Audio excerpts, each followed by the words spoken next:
Good day. My name is Mr. Stephen Josh G. Circulado, and I am here to report about the education and the economy, how schools prepare students for the workforce. To start, we will try to understand the link between education and the economy.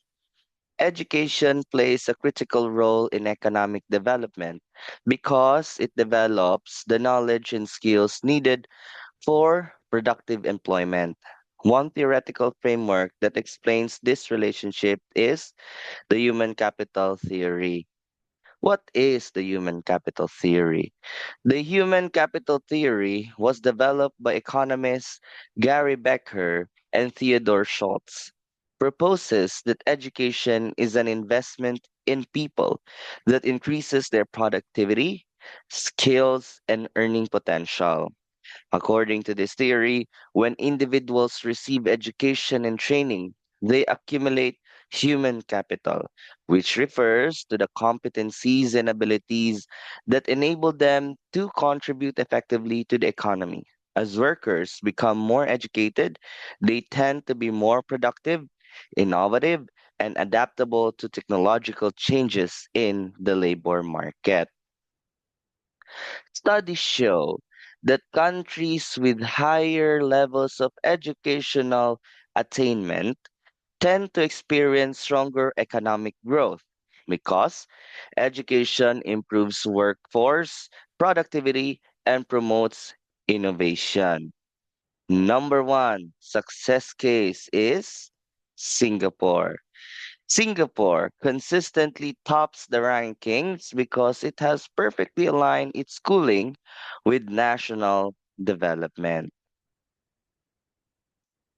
Singapore ranks 1 globally in mathematics, science, and reading in the PISA, and research shows that strong cognitive skills significantly contribute to higher GDP growth, and Singapore has one of the highest GDP per capita rates in the world and has successfully transformed classroom knowledge into high value industries such as fintech, biotechnology, and advanced manufacturing, according to the World Bank.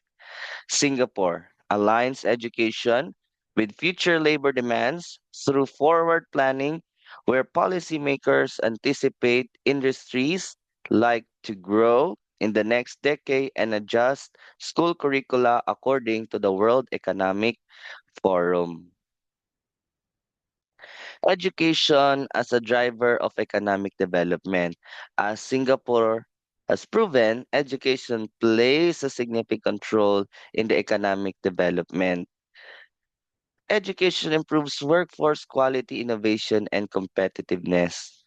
Global statistics, higher education levels correlate with higher wages and lower unemployment, which means if you got higher education or you attained a higher level of education, it also correlates with higher wages and lower unemployment rate in the country. And the employers nowadays demand digital literacy, critical thinking, problem solving, and adaptability according to the World Economic Forum. Now, in the Philippine context, an average monthly earning of an elementary graduate is 8,000 pesos compared to a college graduate which is 17,000 pesos. There is a clear disparity between the two. However, the monthly average income of a college graduate is not even enough for the monthly budget of a Filipino family. So, though there is a great disparity between an elementary graduate's earning for a month and a college graduate, even a college graduate cannot afford, in the Philippine context, the average budget of a Filipino family. Now, in terms of regional context of how the Philippines is competing with their rate of NEET between the Philippines and Vietnam. NEET is not in education, employment, or training. The Philippines' NEET rate is 15%, 5% higher than Vietnam. Secondary education completion. The Philippines has 85%. However, 96% for Vietnam, 11% higher in Vietnam. Why am I comparing Philippines and Vietnam? In the regional context, both countries are developing countries like the Philippines. So, in terms of Tibet, technological, vocational, and training, the Philippines only scores a moderate level. However, Vietnam is very strong. In terms of youth engagement, Philippines still ranks lower than Vietnam. It only goes to show that Vietnam has stronger school to work pathways than the Philippines. And that is what is sad in the current landscape of the Philippine educational system. In fact, earlier we have discussed that there is a great disparity in terms of salary of college graduates and elementary graduates. And the only option for elementary graduates to increase their salary is to attain a national certificate from TESDA. And here's what the TESDA Director General has to say. Out of 100 kids that enter grade 1, only 18 reach and finish college. So 82% will be absorbed by TESDA. 18 out of 100 only finishes college. And imagine the disparity of the average monthly earning of a college graduate and an elementary graduate. That is really desolating in terms of our Philippine educational system. However, the Philippines is not the only one who has these problems. In the global economy, the challenges in aligning education with the economy, there is a great skills mismatch. Graduates lack the required skills because of rapid technological change such as AI and digital jobs. And also, there is still education inequality present in the global platform. However, we need to be distinct. Why do we have this kind of statistics in the Philippines?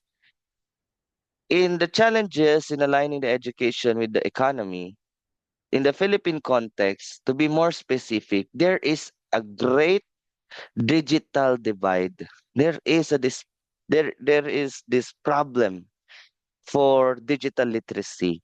The digital divide in the Philippines remains significant as 75% of students are enrolled in schools that report severe shortages of digital technology for instruction, limiting their participation in blended and online learning. Moreover, the government has allocated 1.5 billion to DepEd's connectivity enhancement program to bring internet access to at least 8,000 public schools, particularly those in remote and disadvantaged areas, highlighting the need to bridge the gaps of connectivity.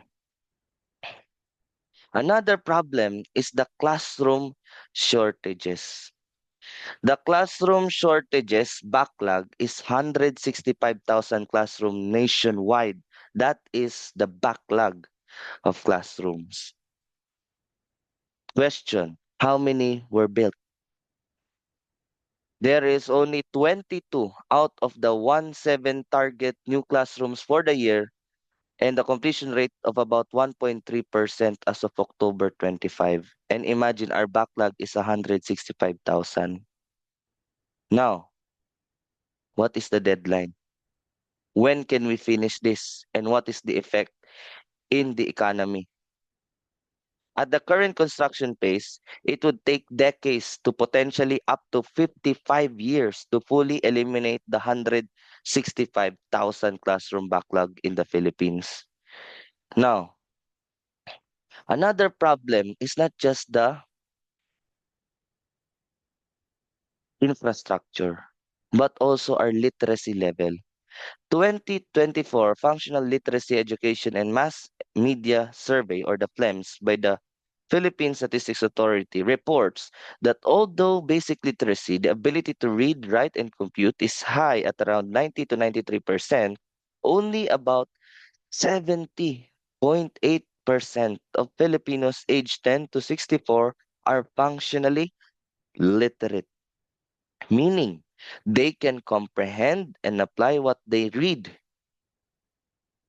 This gap shows that many Filipinos can read text but still struggle with deeper understanding and comprehension, which affect higher order literacy and academic performance. Another problem that we are facing now is the English language proficiency. What are the factors that contribute to moderate English proficiency among Filipino learners at the national level? How can English instruction balance grammar, comprehension, and communication skills to improve proficiency? English proficiency remains an ongoing concern for Filipino learners. Despite the country's long history of English instruction, as national survey data show, mixed result in recent years. According to the 2025 English Proficiency Index data from Education, first the Philippines scored 562 out of 700, maintaining a high proficiency level, but dropping a global ranking, suggesting that English skills, especially for communication and academic use, are not consistently strong across the population. This indicates that although many Filipinos can use English at some level, broader challenges in language mastery persist at the national scale. Last, the teacher shortage.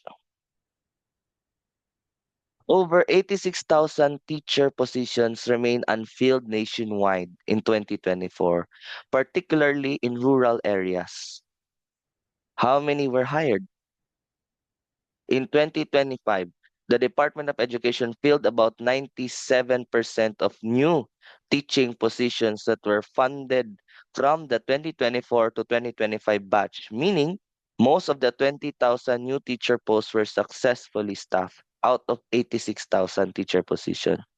However, many public schools, especially in rural or geographically isolated areas, still operate with one teacher for 40 to 50 students in junior and senior high school classes.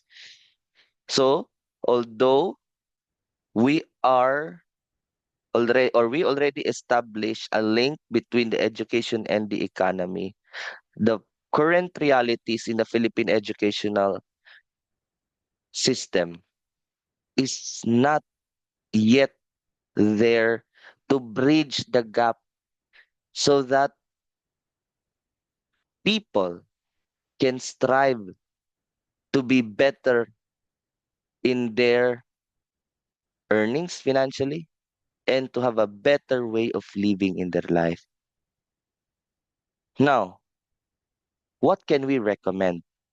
We recommend to strengthen school industry partnerships since w- although we have a lot of professionals here in the Philippines, every semester we are we are having a lot of board passers for different industries. Still, no, the absorption capacity of our industries is still not enough to compensate with the number of professionals that we have every season for the board examination of the different professional boards. Second, to expand technical and vocational education programs. Since it is already obvious that there are a lot of surveys saying that there are a lot of students now who don't want to proceed to college. We should offer a technical, vocational, educational programs because this is an avenue for them to perhaps master a skill that they like so that they can improve their way of living.